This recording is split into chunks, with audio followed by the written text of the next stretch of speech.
a little while ago because, frankly, I was shocked by the replies. I asked at the beginning of the 6:15 segment, if you had to choose, if the Buccaneers into 2027 were either going to move on from Todd Bowles, but it also meant that Baker Mayfield would be gone. Would you rather that, a brand new head coach and a brand new quarterback, or would you rather both Todd Bowles and Baker Mayfield be back? And there's no third option. There isn't a keep Baker Mayfield but not Todd Bowles. Let's say the new head coach, and I say this because I know a lot of people, a lot of Buccaneer fans fall into two camps. A, they think Baker Mayfield should be the franchise quarterback for the foreseeable future. And by the way, I'm in that camp. Even though I'm probably more critical than some, I am in that camp. But also B, a lot of those same people that are in that camp are in the fire Todd Bowles camp. But what if I told you that they couldn't be mutually exclusive? That if the Bucs were to hire a new head coach, that new head coach would either A, want to bring in a specific guy that he knows is available off the street, or B, want to be able to draft a quarterback, to develop a quarterback. I think there's a decent chance, as teams often do, and you know this, right? If you're a big football fan, I'm not telling you anything you don't know. A lot of times when a team with a defensive-minded head coach will get fired, that team will bring in an offensive-minded head coach. And a lot of times, vice versa, right? If it's not working one way, a lot of times teams will try it the other way. Although right now, we've been at a point in the league now for at least a decade or so, maybe even longer, where more teams are skewing offensively. More teams are hiring the young offensive minds over the young defensive minds. You see both. So let's say the new head coach, some new young offensive mind, whoever it might be, the next up-and-coming Sean McVay genius that they try to hire, or whoever it is, even if it's a veteran coach, if he wants his own guy at quarterback, and new head coach means new quarterback, what are you choosing? 888-388-0957, 888-388-0957, or you can text your thoughts to 82945. Message and data rates may apply. Make sure you start your text with DAE, or it'll land down the hall at like 98 Rock or Mix or something. Start it with DAE. But I was surprised, and I brought it back up again because I saw a lot of replies earlier that suggested, I think John B. texted in a couple times saying he's seen enough, and he'd like to see both a new head coach and a new quarterback in 2027.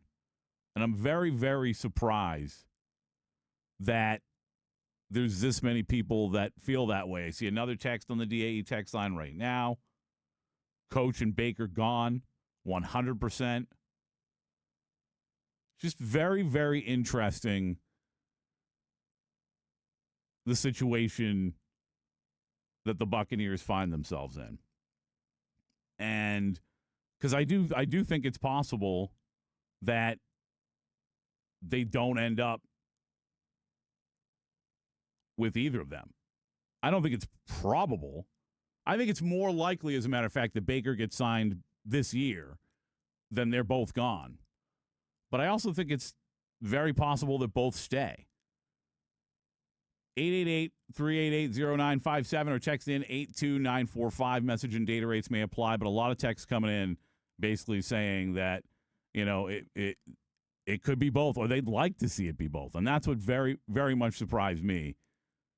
On the text line, there's too many question marks if you get rid of Todd Bowles and Baker Mayfield. How people are more comfortable with that baffles me. Now, that take, I just about completely agree with, to be honest with you. If it's both, if I have to choose both Baker Mayfield and Todd Bowles, or neither, I'm sticking with the head coach, and I'm sticking with the quarterback. I'm sticking with Baker Mayfield. And again, I've been on record a lot saying that I would absolutely wait until after the season to sign Baker Mayfield. At his age, with the career he's had, it's even been a little bit up and down here. If the offensive line stays upright and he has a fantastic year, and you feel like at the end of the year, like this is a guy we can build around to win a Super Bowl, then you pay him all the money because you have to. That's the situation you're in. But what if it looks like year one, where it was kind of so-so? What if it looks like last year, where it was good for half a season and then bad for half a season? And you can argue, well, yeah, but that's because he got hurt. Okay. He's not getting younger. And like we talked about yesterday with Ian, you do not get more durable as you get older. Pat, to your point on this, too, and I know somebody on the text line mentioned it about if you saw, or on the text line says, just sucks to sign Baker long-term with Todd's future looming. If Todd leaves, you think the new coach would want to keep Baker since it's not his guy. All you need to do if you want to see how poorly that situation could go is look down about, 300 miles in Miami when you sign Tua to $1 gazillion, and now look at all the dead cap money that they're sitting on that we saw in our own division in the NFC South. Look at the absolute hell that the Saints were in for the last, 5 or 6 years, it feels like, in the cap situation. So to me, it's you got to keep both just because, as you mentioned, Pat, the question marks would be ridiculous. And if you sign Baker and a new guy comes in, and I'm just using Jeff Hafley as an example because he's the new head man in Miami, who basically booted Tua out of town, that's Pat, Baker's going to get somewhere around that dollar range, whether you want him to or not. I will not. I can confirm that I will not get around that dollar range. I would take it, though. It would be nice, but that's just the going rate for a quarterback these days. So you don't want something like what's happening in Miami to happen because then you are doomed not only for that year, but for plenty of years in the future. Starting all over rarely works out. It rarely, and I know sometimes it works out, and sometimes it looks and feels like it's going to work out, and then it doesn't. Sometimes it looks and feels like you're about to turn a franchise around, and then you don't. And I'm very interested this year to see how it goes for Jacksonville and Liam Cohen. Because I'd be surprised, and it's not that I don't think Liam Cohen can be a good head coach in this league. I mean, I think he's proven for the most part that he's got a really good shot to do so. He's been so far. But I'd be very surprised if they're as successful as they've been.